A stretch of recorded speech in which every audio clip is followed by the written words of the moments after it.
Welcome to the Mass Effect HYPEcast. I am Morgan, aka Von Diesel, and this is a podcast about Mass Effect, the future of BioWare's premier franchise, and all of our speculation and ideas for the next game. This is a special episode. This is the part 2 of my interview or chat with Sam or N7Legend of the Mass Effect Lorecast over there on Robots Radio with Tom. So this one gets into a lot more of the nitty gritty, and we get into more of N7 Day 2023, as well as some conversations about some information that Sam has gotten from a source in the know that may be interesting for Mass Effect and Dragon Age fans. A few things before it gets started. On YouTube, please subscribe to the channel, consider becoming a member, hit the like button if you like the show, and comment down below. You can also subscribe to the show on all of your favorite podcast platforms. A special thank you to all of my patrons and YouTube members, including producer levels, Hassan and YouTubes, as well as supporter levels, Neuronix, PK, Cage Nephilim, and Horseman. If you're interested in supporting this podcast for as little as $1 per month, please check out patreon.com/BondDiesel or become a member on YouTube. Let's get into part 2. So over a 3.5 hour span, I will reiterate, I was live the whole time. Ended up with this trailer that was, like you said, about 20 seconds long. It begins with, it looks like it's set in some kind of hallway of a building. Walking towards the camera, we see these feet coming towards us. I really appreciated your summary of this trailer in N7 Day, a tweet you made where you said, we've confirmed there's feet in the game, which is great. And the feet have these colorations on them. They're white and red. This person's outfit appears to be all black. Besides that, the camera looked like pans Liara's up. boots too. It did, until I looked really close at some of that old stuff, and they still kind of do. They're like kind of cool high tops, which is like, they're like futuristic high tops, you know. And then as the figure walks towards the camera kind of pans up. We see their actual body. We see what's pretty obviously, or before we again, you're having to remember with me that we were seeing this in 5-second segments for a while at least. And it pans up, and essentially it's revealed that this is an N7, someone with the N7 designation, and they have the symbol on their little armor coat thing, and then on the back of on their back, it looks like what we've seen, the general aesthetic of the armor from even the trilogy. The back. Now, I will tell you, and if you only ever saw the whole trailer when you got off work, please keep in mind that the second half, the second release of this, the second 5 seconds, leads right before we see the helmet. And so for all of us that waited 2 hours to see the final 20 seconds of this trailer, everyone was like, oh, that's Shepard. That was the reaction, was this is because I think Tom said it on your guys' podcast, this appears to be a female figure that's walking by. And for 2 hours they made us wait. And because I'll tell you what we were all guessing, at least the people in my chat and stuff like that, where we thought that they were going to finish the pan up and they were going to turn around and it was going to be Fem Shep. And she was going to be saying like, come on, Liara, like, you know, like, and that's not what it was. So if you've seen the trailer, you know that it pans all the way up to a figure that turns and looks towards the camera. It is a helmeted figure with this full black helmet that you can't see anything. You can't see into it at all. It pulls out a gun and walks away and walks out of this hallway, appearing to be approaching an exit to this building or hallway they're in, out to a blowy, windy, dusty environment. So I guess what I want to ask about first to you is this N7 figure. What was your initial thoughts on it, and kind of what are you thinking about the design, who it could be, all of that, if you are even bothering to consider those things? Corridors are confirmed as well as feet. So yeah, and feet, hands, corridors, jackets, hands, and guns. Guns will also be a thing. No faces. No faces though. Yeah, I mean, I thought the most interesting thing that we could potentially glean anything at all from was perhaps the music that was in the Hmm. background. Yep. And I've seen a lot of analysis of the music since then. I know that Same. it's included some themes and leitmotifs from Eden Prime, Arlot Company. I heard some similarities to the Mass Effect 3 Mars Archive soundtrack. Now, I've seen people in Discord communities question my ear there, but I mean, if you skip through the Mars soundtrack, you'll hear the similar, effects and chord progression tones. You'll see the similarity there, but it doesn't mean that it's limited to the Mars Yeah. soundtrack. That kind of leitmotif was present through a lot of that Mass Effect Yeah. 3. And I saw some people who were thinking that there was also some Andromeda vibes with the music as well. Yeah, I'm Um, not sure. I didn't hear that, but I'm not going to pretend. I suspect this mystery was on purpose. right, and yet again, it reminds me that these things could just be present as nothing more than to evoke memories of what made this series iconic. And since that video came out in 2020, I want to say it was, or was it 2021? The longer one with Liara picking up the N7 helmet. 2020, the Game Awards, that Yes. December. So 2020, since that video came out, I've had more and more of an inclination to view that video as nothing more than a compilation of iconic images, scenes, and sounds that remind us of all of the things that have happened in Mass Effect since Sure. then, and just a reminder there at the end Mass Effect will continue. We're working on the next one. So I don't know how much of this marketing material is indicative of the future at all. And that kind of debate, whether or not it is indicative of the future or whether or not they're really just throwing stuff at the wall and saying, Mass Effect, remember this? We're working on it. Sure. That instability and that kind of questioning what's true and what's not. I don't think I need to tell your listeners that we're already living in a socio-political time where people are questioning what's true and what's not. Sure. And so we're fleeting to these forms of entertainment and these games because they're an escape, right? Yeah. And they are entertaining. And so we want something to be solid. We want something to be at least in my escape, please give me some level of stability. Sure. And yeah, again, this teaser wasn't it. Unless Daft Punk is the next protagonist, Sure, in which sure. case I'm happy to hear that they didn't truly die. So what's interesting for me about this teaser is, to me, the character, this N7, is the most look at this cool thing ever. Where it's like some artist had a real good fun time designing this armor. I mean, maybe we see this, maybe this is one of the classes or something we see one day. I don't know. What I actually thought was more interesting about this little teaser was trying to pay attention to everything else. I thought it was interesting at the very beginning of the trailer. You see this like weapon rack thing that they walk by, and I swear I've seen that before, but I can't put my finger on it anywhere. It's literally just a static object. You know what I'm talking about? The like the missile tubes, and like that was kind of interesting because I swear I've seen that before, and I can't remember where. And I've tried to dabble back into some save games and stuff and see if I could find anything, and I can't. Honestly, one of the things I thought was really interesting was the discourse about whether or not there's a Krogan in the background.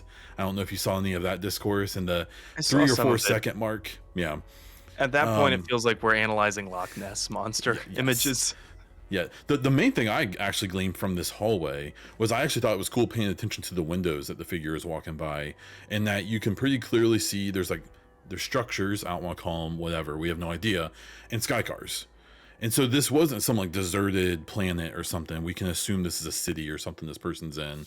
And then at the end, the only other thing I really noticed that I thought was kind of interesting, even though it literally means and tells us nothing, is that there's a ship with its lowered ramp outside of the doors. My favorite thing, and this isn't to discount people who feel like they've seen this, is that it seems like there is a ship out there, which makes sense. Of course, what this person's walking out to something. But there's a little shadow in the top left of that door, and there's people who are positive it's the Tempest. They have been like, that is the Tempest. It is. Opium. And like, It is, because if you zoom in, I mean, sure, it could be the Millennium Falcon. Like I mean, it could be Rex's nuts for all we know. Yeah, who Like, knows? it could, and Maybe it's it's a one of Clixon. the yeah, it's one of those things where I love speculation. I love doing this stuff. And it's totally fine for people to think that that's the Tempest. That's super cool. But don't argue with people about it. Just say, I think it's that. Well, I don't know. That's your best answer with all of everything about this stuff. Because I think what pains me is when I see people arguing about these things, and even not just from this N7 day, but other ones, as if they know. Yes. You know, like Yep. that's where this stuff does turn into what you were saying before, that it adds more toxicity and vitriol to a community that has enough already.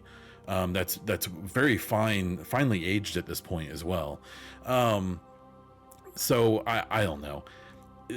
I think that this trailer overall, my overall thoughts on it, is that it's okay, cool. I would have preferred a 5-second trailer that told me something, but okay, this is neat, I guess. Or I would have actually preferred no trailer at all, if you want me to be totally honest. Yeah, me too.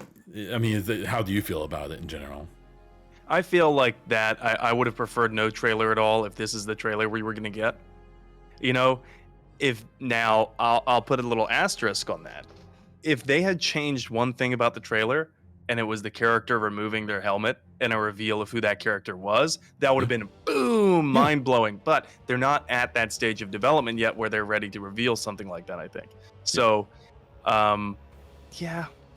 I know. Yeah, I don't think anyone should argue with each other as if anyone knows better than the other about what this trailer reveals and what it doesn't reveal. I did find it interesting, though, that the N7 character who's there has a decidedly less soldier physique and outfit than we've seen with N7 logos and how they've been placed before, even in Andromeda. There's decidedly less militaristic look, definitely more clandestine look to this character. I liked what you said in the Lorecast, where I've seen a lot of people do, like, they look like they're stealthy. I was like, bro, they have N7 all over them. They are not stealthy at all. They are clearly an Alliance N7 designated person. But your statement about the NCIS thing, I really liked, because they look like an investigator or like an agent. Yeah. And something I did like, that someone, oddly enough, a Twitter account that pretends to be or not Rex. I don't know if you've seen this account before. Yes, I've seen it's them. at or not Rex. They put up a really good post from last year, where once people deciphered Liara's speech in that trailer thing last year, when BioWare acknowledged it, they said something to the effect of, "Congratulations, agents, you've discovered what this said." And so. Yes. There's probably something to that. I think if we can glean anything from this trailer, I would say kind of what you're getting at there is that this person isn't a big armored out, soldier. This person looks like, and maybe they're, wherever they are in development right now, when they commissioned this trailer to be made, the idea was for the design of this individual to not maybe look like what we've seen before with the up armored shepherds, and this was obviously supposed to have a different take. Yeah, but again, like if it's so early in development, guys, just do your thing. We'll be around. Like, just do your thing, decide what's decided, and then get back to us later once you have something to talk about. That's how I feel. But someone somewhere at EA or BioWare is pressing for them to reveal more and more, as if to indicate they're further along in development than they are. Sure. Last year they were in pre-development. Yeah. And they've lost people since then. Sure. And we don't even have a release date for Dragon Age Dreadwolf. And we're supposed to believe that they have decided these narrative elements, which typically come further along in development, which, I mean, you probably know. You've been in very closely involved in some games before. Sure. Intricate setting details are, they don't happen at this point. And mechanics. And everyone remember, now this isn't the best example, but everyone needs to remember they weren't sure if Anthem would have flying 6 months before it came out. The primary thing you do in that game, now I don't want to make Anthem a good example of anything, because if you've ever checked out any of the postmortems on that game, we should hope that no game is ever developed like that again for the rest of gaming. But things happen like that. So to move us along a little bit, after this trailer came out, to whatever reception it got, depending on who you were, they put out it's on the actual blog now, but it was at first released just on, I believe, on Twitter or on social media. This poster pretty heavily features a straight-on shot of this character that we saw in the trailer, a very stylized picture of them on a white background.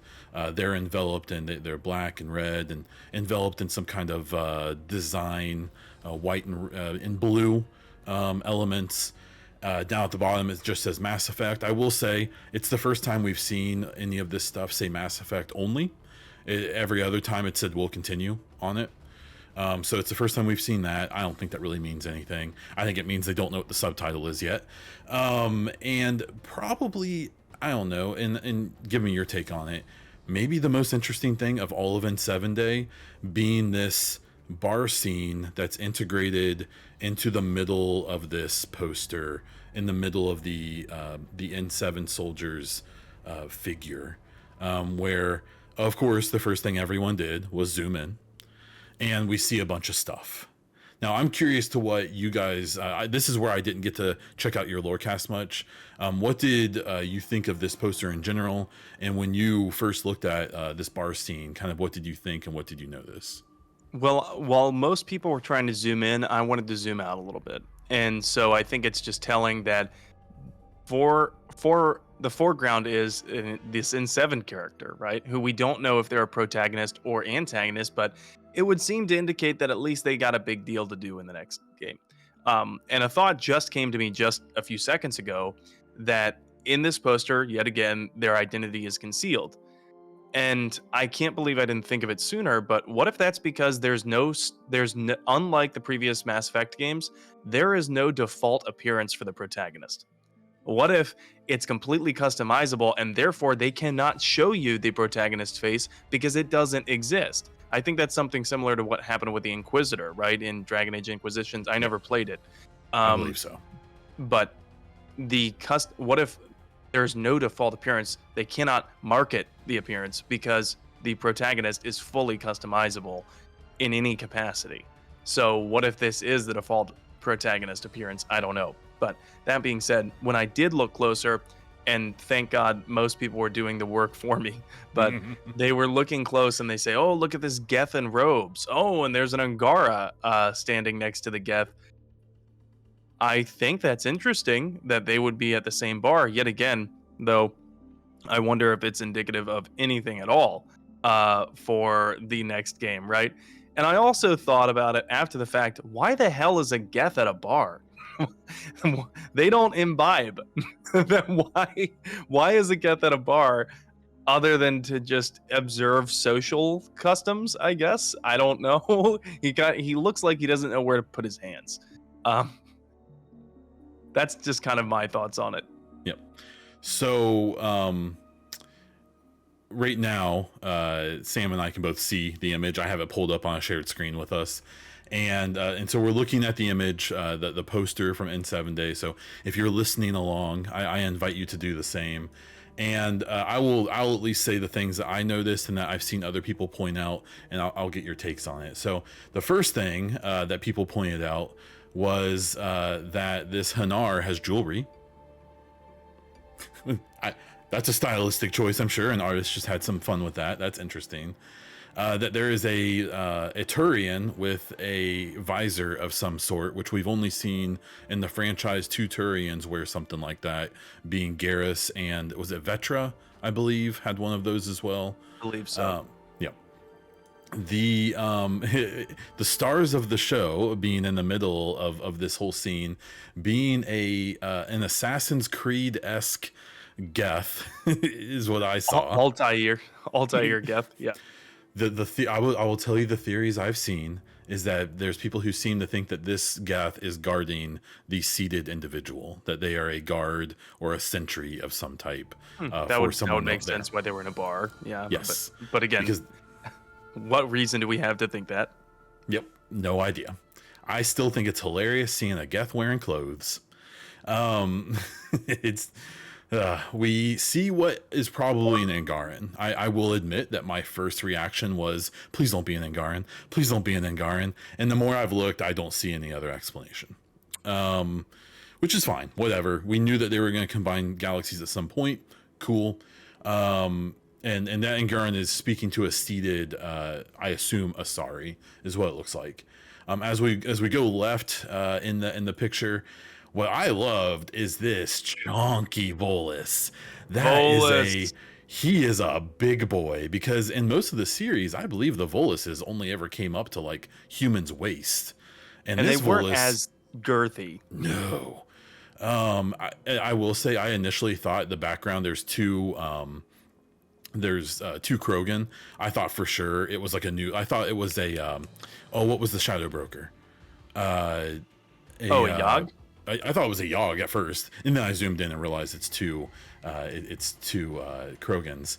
What I think is really interesting is a figure that's in the middle, and I've seen people saying all kinds of stuff.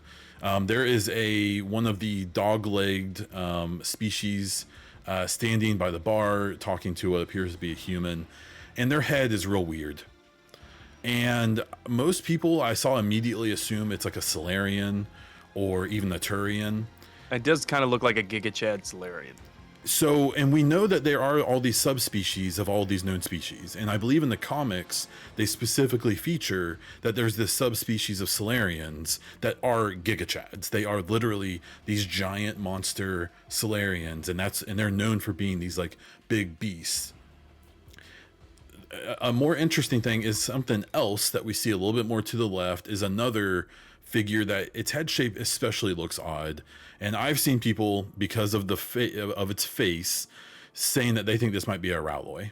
And so we've heard of this species. We know it exists in the lore, even though we've never saw one, because they literally hid from the Reapers when everything was going down, and they destroyed all their technology, hoping that would save them. I have no idea. I think it is interesting. It does look different than the other things we see, but that also just might be some weird textures on a very zoomed in picture. And because I know you hate this, I want to tell you my favorite theory I've seen, because it's so hilarious. And if you zoom way in here, I want you to know that there's a non-zero number of people who think this baseball hatted figure is Joker, and that this figure right here is Edie. Oh, for Christ's sake. I want you to know there's people who have thrown that out there.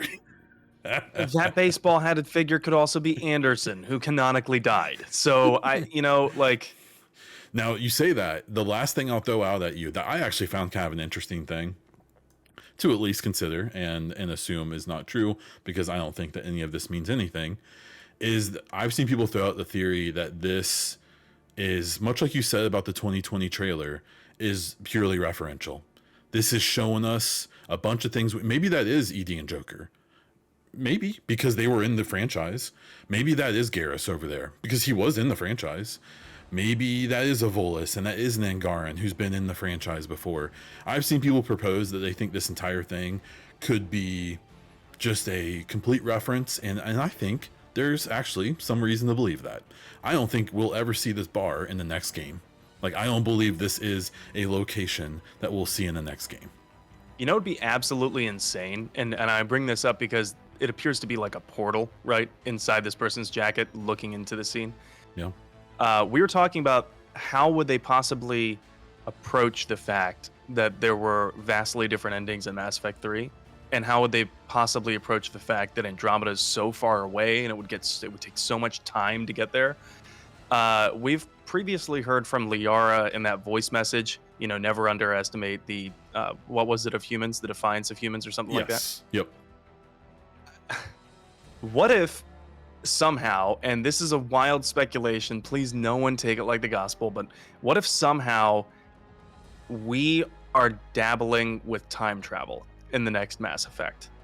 And so the protagonist, or whoever this N7 character is going through time and potentially changing events so that you could shape that canon to be whatever you want it to be. And I'm bringing this up because a thought occurred to me that was similar to the Elder Scrolls series, where there's dragon breaks. I don't know if you're familiar with that, but it basically makes it so that um, anything and everything can be true at the same time. So if there were a character who was dabbling in time travel, or perhaps an organization who was dabbling in time travel, um, then that would probably piss off someone like Liara, right? Because she would be considering all of the different consequences of Consequences. that kind of thing. You know, And I think that there might not be any better organization who wouldn't really care about dabbling in time travel besides Cerberus. sure. In the remnants, for sure. Like one of the more interesting things I've considered is all of the possible factions and stuff we could be dealing with in the next game, and I don't. I certainly hope people don't think that the Cerberus is just going to go away because Tim is dead. Like that idea, it's kind of like what you say about He terrorist warned us. organizations. He literally said, "You cannot kill Cerberus. You It can't is kill an an idea. idea." Yep. Which is referencing what we've seen. You know, I'm 35 years old. They tried real hard when I was in high school to get me to join the military, so I would go fight in Iraq and Afghanistan, and a bunch of my friends actually did it. And you know, props to them for doing what they did, and all of them making it out that I know of. But you know, just because you killed a bunch of people in a place that had an idea doesn't mean the idea goes away. And in fact, sometimes it makes the idea even stronger because you have, most of the time, reinforced the reason the idea existed in the first place. And that's a good sequitur, because if this is a sequel to the at least the original trilogy, how do you think the hardliner like human beings are going to respond to a catastrophic alien invasion, right? Probably going to have a rally around the flag effect, but in this case, the flag is the flag of humanity. And guess who they are all going to rally around? Who saved the galaxy? It was a human. Well, As it was far a as they, human who previously worked for Cerberus, and now Cerberus can say, "We warned you about those damn aliens, yeah. and you didn't listen." Yep. And that would be the power that fear and hatred have in trying to exacerbate Cerberus. I do want to go back to what you said about the time travel thing because I have really dove into that. That's a thing I didn't want, and I kind of still don't. The idea of time travel, of doing all that. But at this point, because I've lost all of my ideas and my hope for the game to be what I want, let's go. Let's go nuts. We can do whatever we want. An interesting thing that happened, I think it was before N7 even happened. I was trying to find it here. Where Mike Gamble was talking and kind of making it clear as he's been, about anything, that there's still things that people haven't noticed about even old N7 teasers and stuff like that. And a big one that people seem to generally kind of agree, we know there's something there, but we can't decipher it or figure it out, is in that 2020 trailer. Around the 50, I think it's the 50-second mark of that trailer, there is a feminine voice and then a masculine voice that says something. But I've seen people, and I've tried to do it myself. I'm not into this stuff. I don't know how to do these things. That think that there's something there. And Sam can see it now. I have it pulled up. There was a Reddit post where someone tried to dive into this, and then I did it as well, where there's these voices that you can't hear what they say. I used a karaoke AI service that would remove background music and leave lyrics. And then I used a subtitle service. Long story short, there's people who think that there are two people discussing wormholes. And back in that 2020 trailer. And if you're someone like me who's reaching out to any possibility for why there's Angara and Geth, and like what you were saying before, that maybe they're going to be introducing some type of time travel or something like that. That sure seems like, if that's what is really being said in that trailer in the faintest of ways, that sure seems plausible to me. What do you think about that? I agree, and this is like, while we've been talking about this, is the first time that it occurred to me that time travel could be an aspect in the next Mass Effect. And while we've been talking, I'm actually typing a tweet right now to tag Mike Gamble and ask if this will even be an aspect of the next Mass Effect game. Again, I don't expect him to reply, first of all, and second of all, if he does, I bet it will, It'll be if the you approach eyes. if you approach the next Mass Effect curiously, you must answer my riddles 3. like like I expect that completely. Sure. And in which case, please don't reply, Mike, if you're going to say that.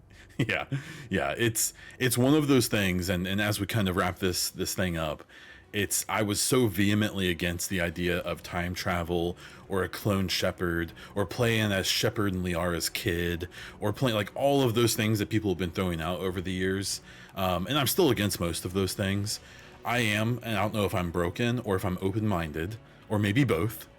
At this point, whatever. I will reiterate something I've said before. I obviously have this idea of the game I wanted.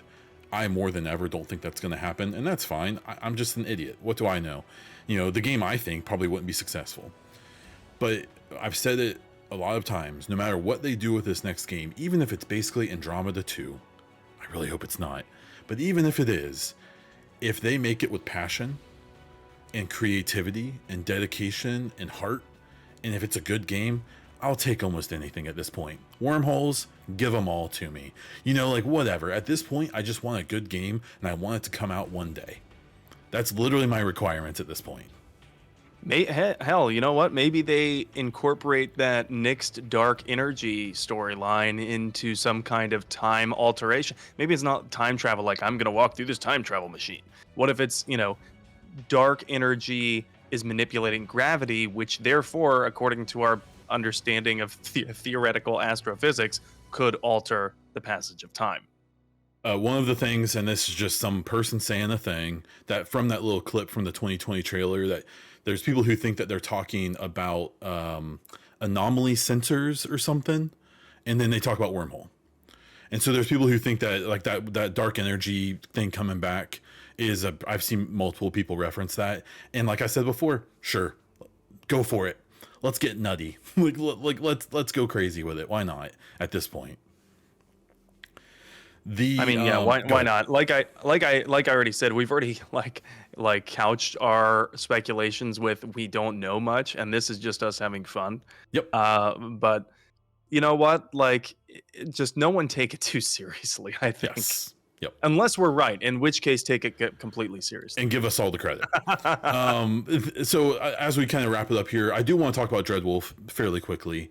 Do you think we find out something else about Mass Effect before Dreadwolf comes out? No. Okay. That would just be a poor business decision. Yes.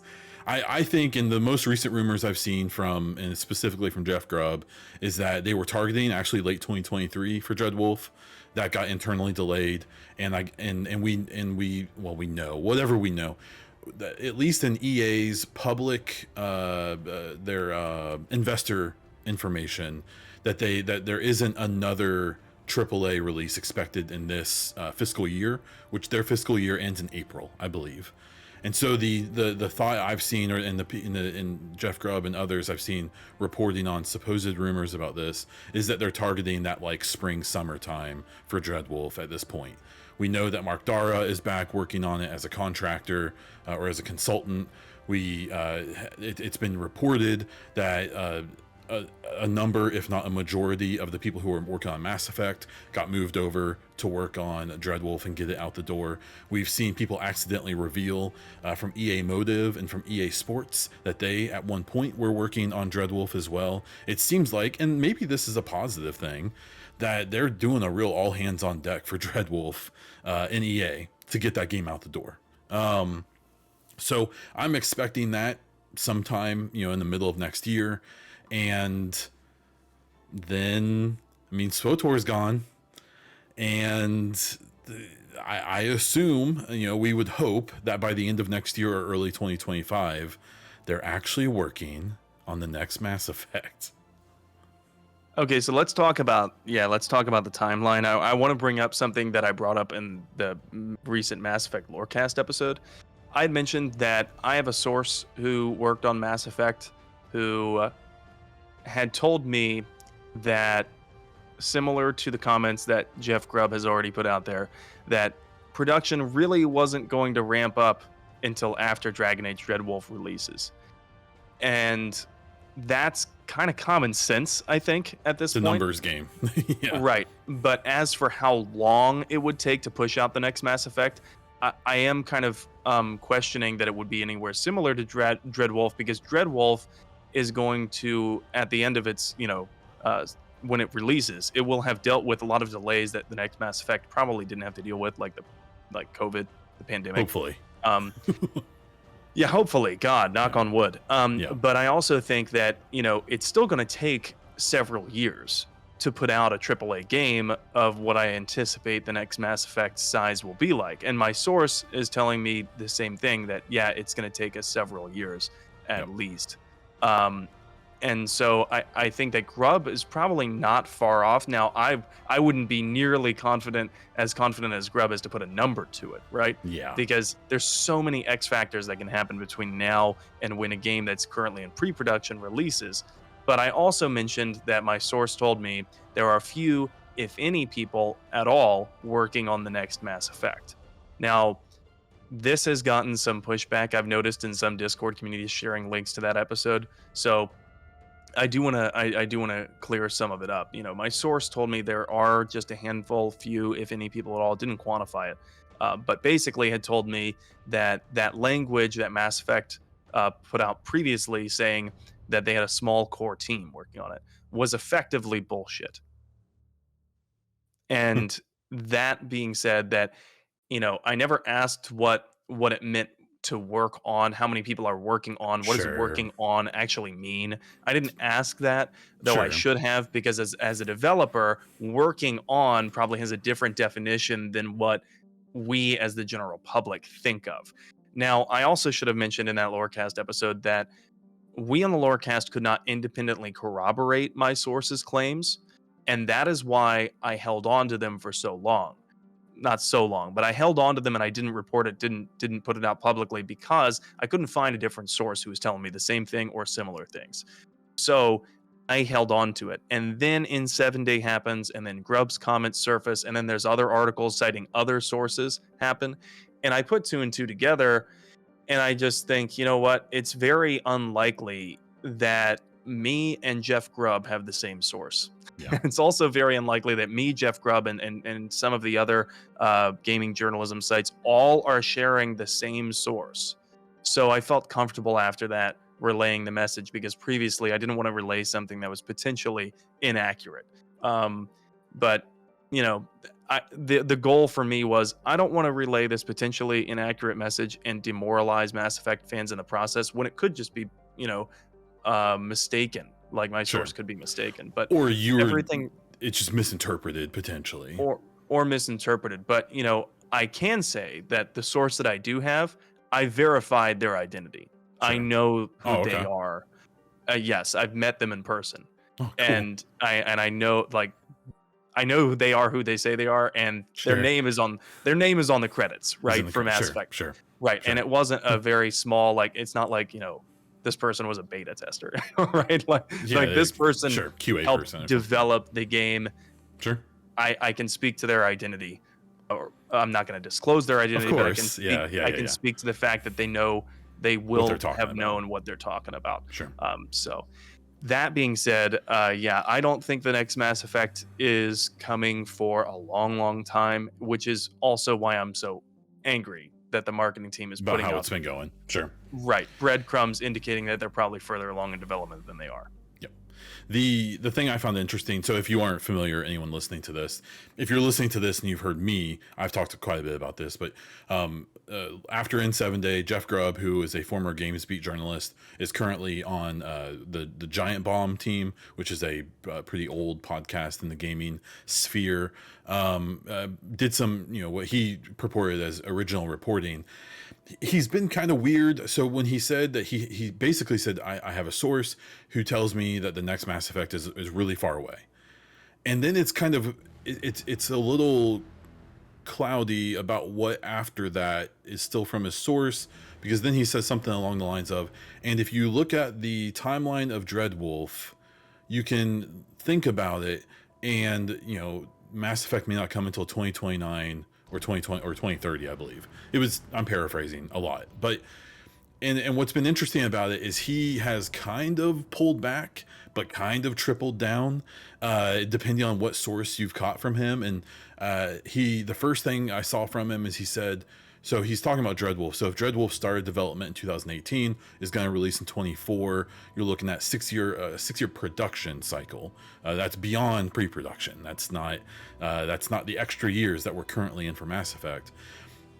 But then he kind of wavered a little bit, and I thought it was interesting, and it kind of doesn't matter at the end of the day, but it seemed like he thought that this N7 Day was the first announcement, so people were like, oh, well, he means that many years from announcement, which was back in 2020, but then he's doubled down since then and said, no, I mean, I think it's going to be that long from today, and he's basically relented and said, maybe we get lucky and it comes out in 28, and so it's been really interesting seeing and trying to decipher from him. I mean, he's an entertainer. He's trying to break news.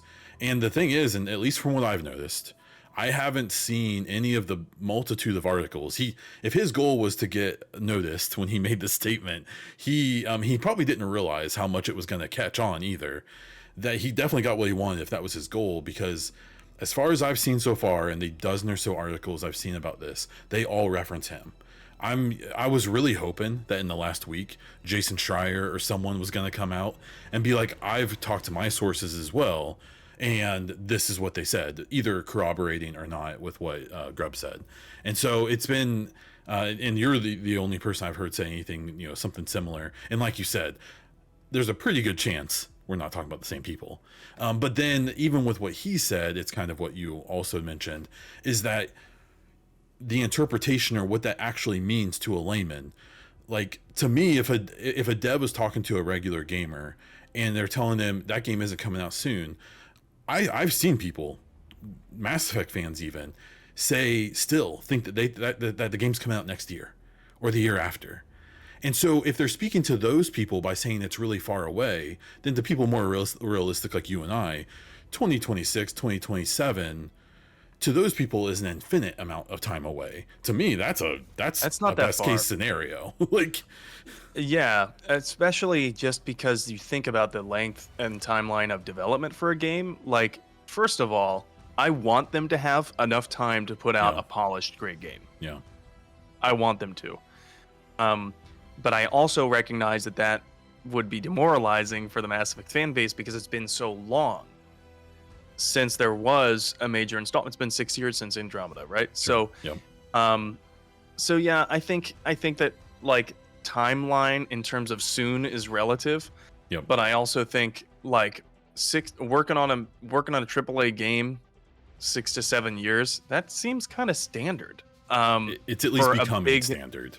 Right, for a big 100, 200 hour single player experience. That seems rather standard. But yeah, I can say with definitiveness that from people I've spoken with, yeah, this thing is not coming out next year. No. And I've seen a lot of people who are like, "We're gonna hear anything about it at the Video Game Awards?" I'm like, I would bet my cherished, beloved childhood dog and my entire memory of that dog that we are not gonna hear anything about the Video Game Awards. But I'd love to. I think we'll get Dreadwolf. I think that's the only chance of anything we'll get from BioWare, and even that I'm not positive about, because I don't even know. We haven't seen any reason to believe yet they have even set a date for that game's release yet. So my source also, and this is something I didn't bring up on the Lorecast, but about Dreadwolf, my source has a lot of connections at very familiar with that franchise and that product. Mm-hmm. I'm trying to approach this delicately so that I don't accidentally, disclose their identity. But my source has a lot of connections, very close and very familiar with that product. And the word my source used to describe the current state of development on Dragon Age Dreadwolf when I met my source in October, so a month ago, was, quote, atrocious. Which is opposed to Grubb's reporting that they're really happy with it. So it's like, But that could just be what they're telling him. Like, Maybe it's old news for me sure, because again, I did talk to him in October. What if he's referencing something that he heard back 2 months before that? So I don't know, sure. but Yeah. that's what I I heard mean, in October. there's a reason we haven't heard anything about it yet.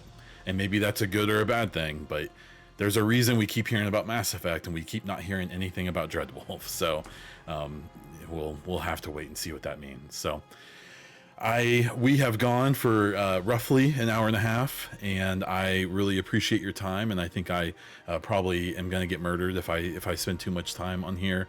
Believe it or not, we didn't even cover everything I wanted to, but there's always another day. So what I will do is first, thank you very much for coming on. And I would like to give you the chance to basically talk about what you have going on. You stream, you podcast. Tell anyone who is listening to this where they can find you. Sure, yeah. So yeah, like we've mentioned a few times before, I am a host on the Mass Effect Lorecast. We do episodes on that, streaming it live weekly on Twitch on Fridays at 5 p.m. Eastern. You can find those streams at Robots Radio on Twitch, but I also stream Mass Effect on my own channel, which is N7Legend on Twitch. You can connect with me on Twitter. That's the social media I'm most active on. That's also N7Legend. And I've also voiced some lines for an Avengers audio drama that's going up soon. I play Jarvis. And so now that the strike is over, that audio drama episode 1's going up. I've just sent in my lines for episode 2.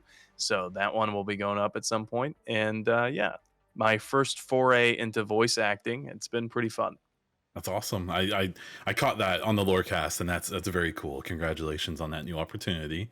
I will have all of his links down in the description below, so be sure to check out everything that he does and his podcast.